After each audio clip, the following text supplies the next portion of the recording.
Welcome class, we're looking at the second lesson for chapter 2. This lesson is on surface area and volume. So we're still looking at composite objects, in this case more three-dimensional. So a composite solid is the first definition, and then we're going to go through, just make sure you understand what surface area and volume really are, the type of units you might expect to see in questions, and then we'll look a little bit at some common types of three-dimensional solids and how to examine a diagram and identify the individual solids. So let's return to the first slide here, and you can follow along with your note. So the first definition is for composite solid, which is a three-dimensional object or structure made up of two or more simple solids. From there, we want to just make sure that for surface area, we're calculating the total square units of coverage for a two-dimensional shape or possibly the outside of a three-dimensional solid. Examples of units typically include square feet, square meters, square yard, square inch, square centimeter, or other units such as the hectare, which is a metric unit of area, or the acre.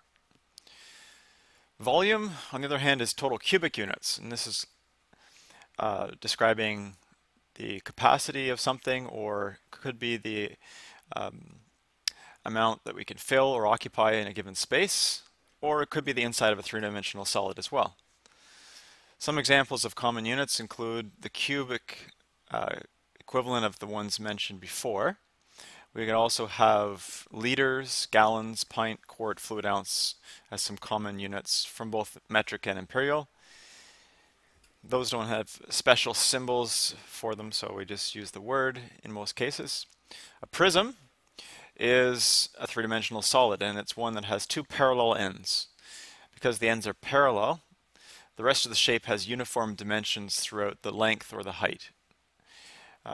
Quite often in problems, the height or the length are really just a matter of whether the object is standing up or lying down. The volume of any prism is always calculated as area of the base for those parallel ends multiplied by the height. That's what makes it into the three dimensions. Some examples of prisms are shown there. Triangular and rectangular prism, or commonly called a box. Circular prism we would call a cylinder.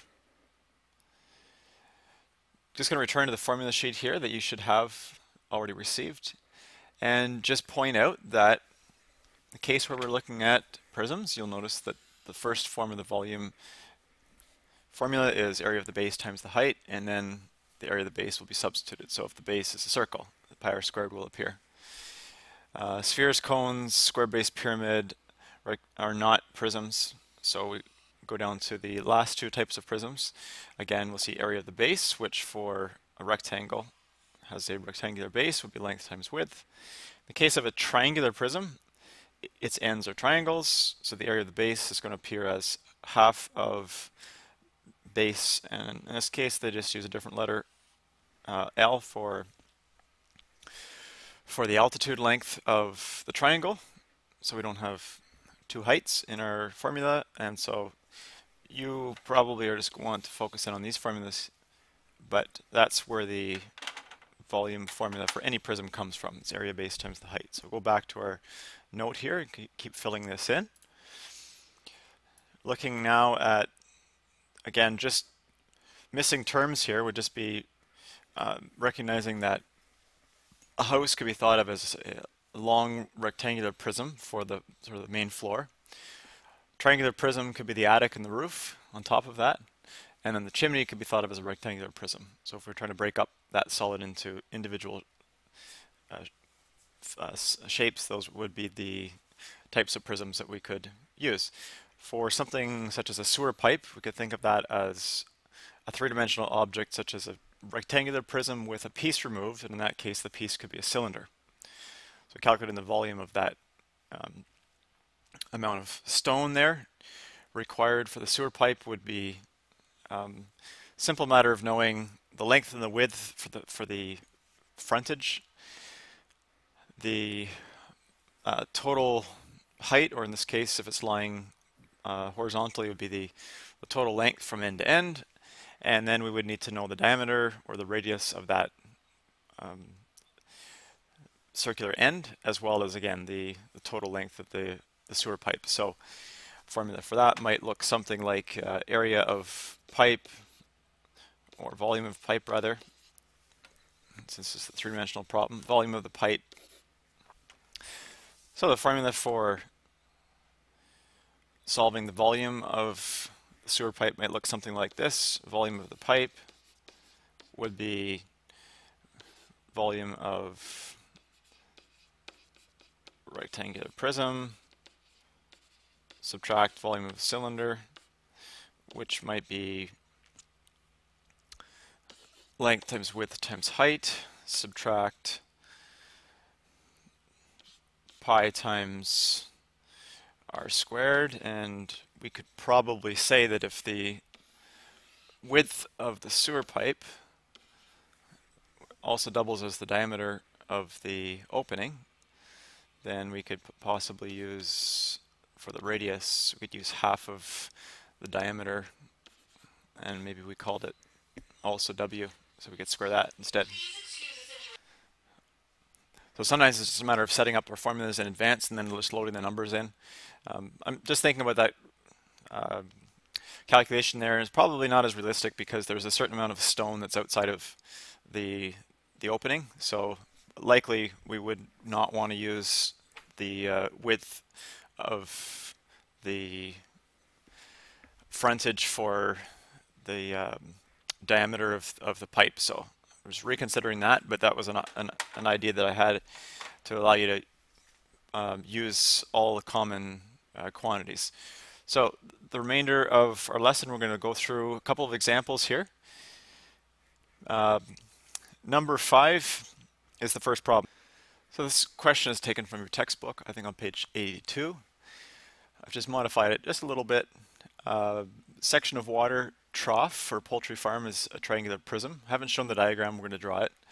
This triangular prism has an end face, which is a right triangle. And this right triangle has a base of 3 inches and a height of 5 inches. These are really small measurements, but these are chickens or turkey that would be in there, so they don't need a really large opening. And this trough runs the entire length of the barn, which is 120 feet. First thing we have to do in this problem is to find the minimum amount of sheet metal required. But before we do that, we need to have a diagram, so let's draw the visual. Okay, so here's our trough. It's an upside down triangle. The base is 3 inches and the height is 5. I'm going to label those B and H for base and height. I'm going to label the hypotenuse of that triangle capital H because we're going to need to know that value. Now, water goes into this trough, so we have to remember what we're doing here. Creating a trough which has an open top. So because it has an open top, the surface area will not include that top rectangle. Another thing to recognize is that our units aren't compatible, so we have inches and feet. The equivalence is pretty straightforward. Reading into the question a little bit further, we're going to be finding volume in cubic inches, and eventually we're going to be needing to convert into liters from that. So I'm going to recommend maybe we convert the length of the trough into inches, so we have a common unit. 120 feet will be more than 120 inches. So our conversion here. It's done a little bit further down. After we've calculated the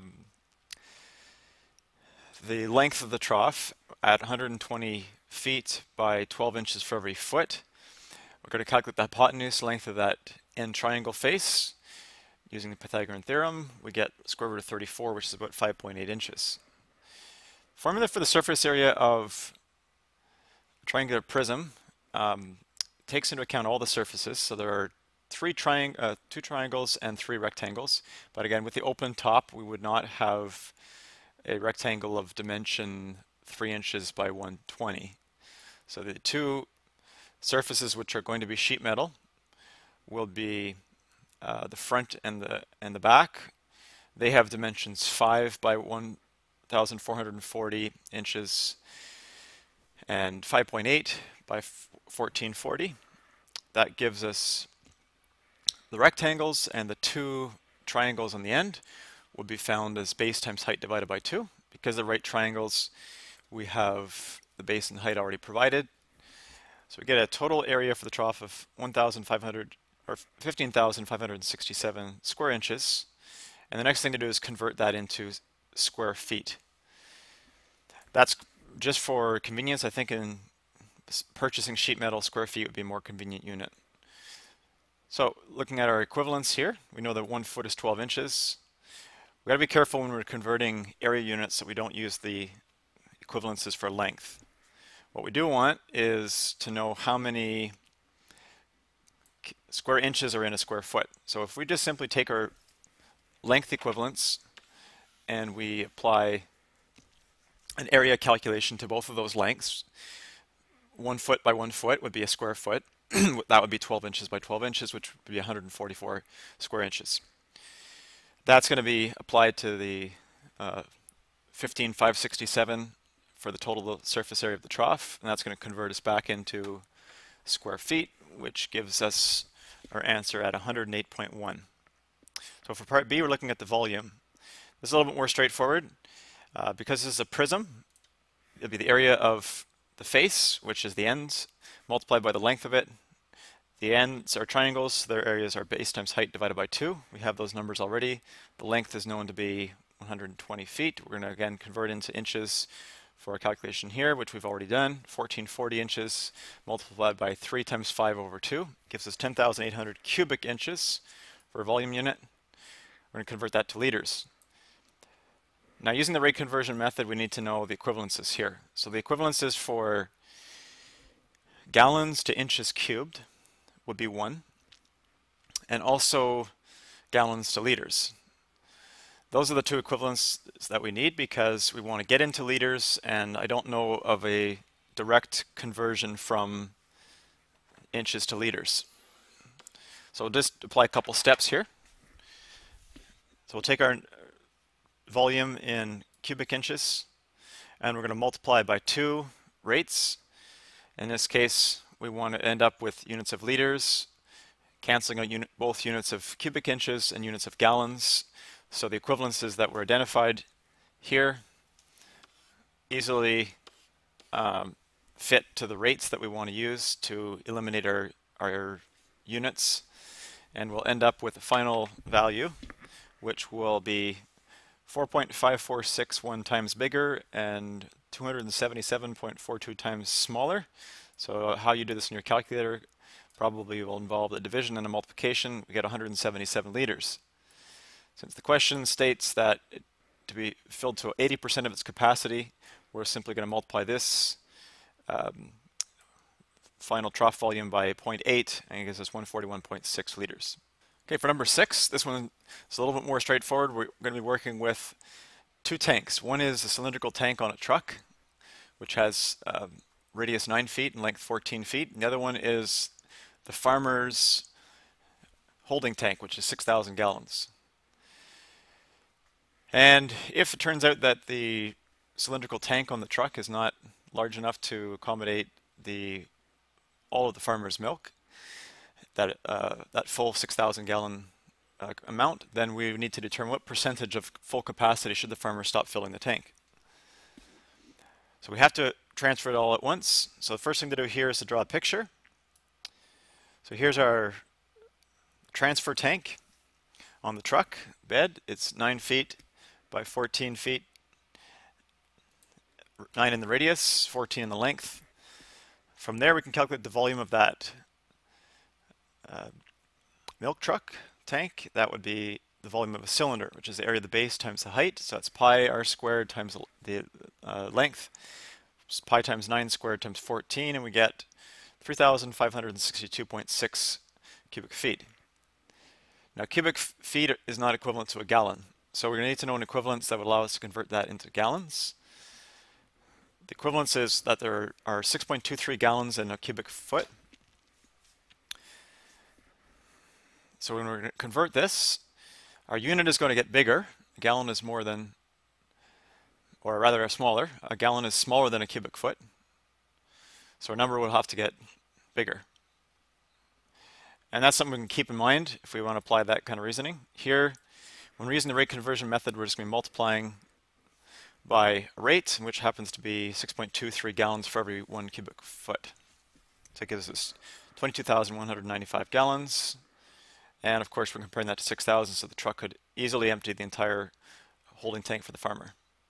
If you need more examples for help, there's example 1 in the textbook where we're sort of shrink wrapping bales of hay. This one is found in your textbook, example 1. Example 2 is finding the volume of the shed given the dimensions, and example 3 is finding the surface area of that same shed in square meters.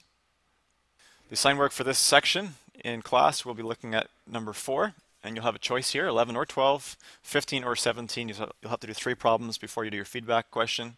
Feedback question, again, will either be number 14 or number 16, and those questions are found on pages 80 to 84. See you tomorrow.